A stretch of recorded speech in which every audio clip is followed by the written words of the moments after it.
o lugar que a criança ocupa. Este é o tema do vídeo de hoje no Papo Sistêmico com as Mães.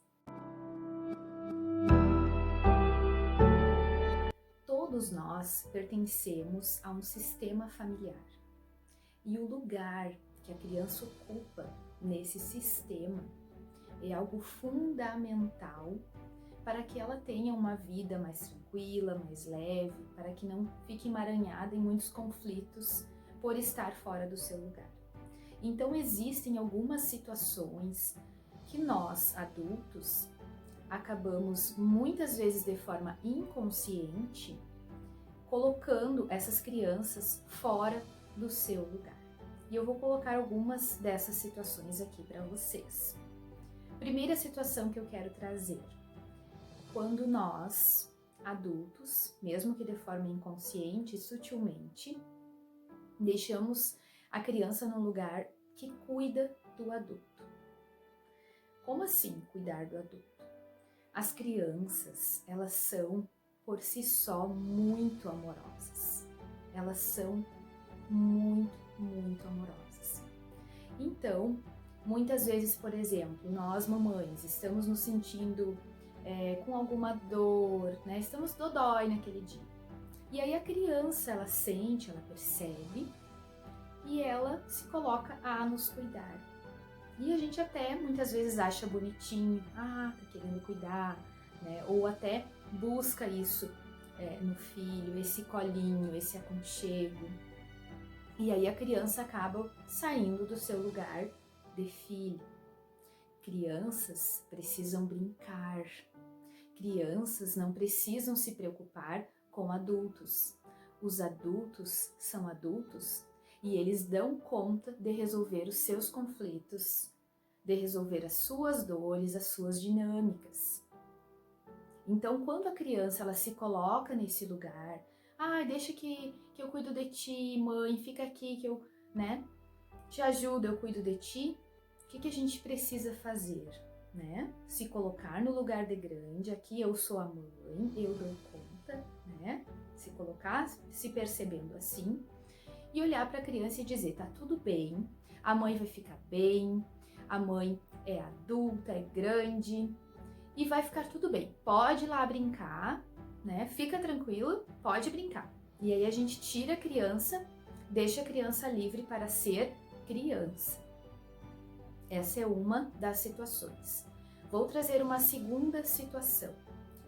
Adultos que buscam nos filhos aquilo que faltou lá dos pais. E isso de forma, como eu já falei, muito inconsciente. A gente nem percebe que está fazendo isso.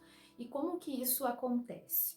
Quando a gente, pai e mãe, estamos numa posição do tipo: vem cá, que a mãe tá precisando de um colinho hoje, fica aqui com a mãe, vem me dar um abraço. Ou a gente fica com aquelas demandas, eu queria que a minha filha ou meu filho fosse mais carinhoso comigo, eu queria que o meu filho ficasse mais tempo comigo, ficasse mais pertinho de mim, exigindo demandas emocionais, afetivas dos filhos.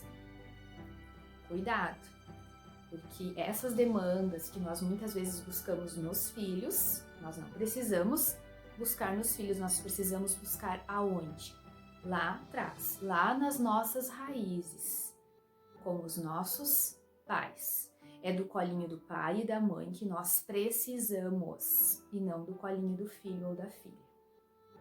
Então, cuidado, que a gente acaba tirando a criança, o filho do lugar, e colocando algo muito pesado para a criança assumir. E as crianças não dão conta deste lugar. Então essa é uma segunda situação. Vou trazer uma terceira situação, que a criança pode estar fora do lugar.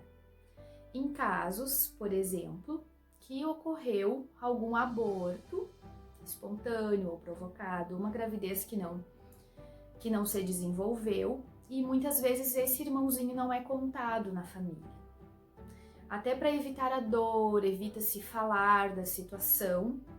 E o que acontece com essa criança que veio depois? Ela fica fora do lugar no sistema, porque antes dela teve um irmão, então ela não é a primogênita, ela é a segunda. né? Em caso, por exemplo, se tem mais um segundo filho, que nesse caso seria o terceiro, o segundo filho estaria com o lugar de segundo e bem na verdade ele é o terceiro porque teve um aborto antes, né? Então é algo a gente precisa incluir todos, né? Onde houve uma gestação, houve vida. Se houve vida, tem uma alma que precisa ter um lugar, um lugarzinho de amor, um nome, né? E pertencer a esta família, para que todos fiquem no seu devido lugar. Então essa é uma terceira situação. E vou trazer a quarta situação, que eu até inclusive já falei especificamente num vídeo anterior, que é quando o casal ele não se coloca como prioridade em relação aos filhos. Quem vem antes? O casal ou os filhos? Quem chegou primeiro? O casal chegou primeiro. Graças a esse amor, à união, ao casal, vieram os filhos. Então, os filhos vêm depois. Então, quando numa família os filhos são colocados como centro, escolhem, decidem, tudo é para os filhos e o casal nunca é colocado em primeiro lugar, o casal fica sempre por último, a atenção um com o outro, tempo juntos, todas essas dinâmicas da família sempre ficam em segundo lugar, o casal, a criança também vai estar ali fora do lugar, porque quando os pais estão bem, estão fortalecidos, a criança vai estar bem também, porque o casal vem antes. Então estas são algumas situações em que a criança pode estar ocupando um lugar que não é seu. E aí fica muito pesado. Vem diversos sintomas. Vou citar alguns, como agressividade, hiperatividade, falta de atenção, de concentração, irritabilidade, raiva excessiva. Então, qual é o lugar que a criança tem que ocupar? A criança tem que ocupar o lugar de pequena, o lugar de quem tem um guia, de quem tem um orientador, de quem tem um adulto que coloca, que direciona o que fazer, como fazer, que direciona as escolhas. Esse é o lugar que a criança tem que ocupar. Um lugar de despreocupada, para poder brincar livremente, curtir, criar, imaginar. Esse é o lugar da criança. Esse é o lugar de força da criança. Espero ter contribuído com as reflexões que trouxe no vídeo de hoje. Semana que vem estarei aqui com um novo vídeo no Papo Sistêmico com as Mães. Um grande abraço para você que está aqui me acompanhando.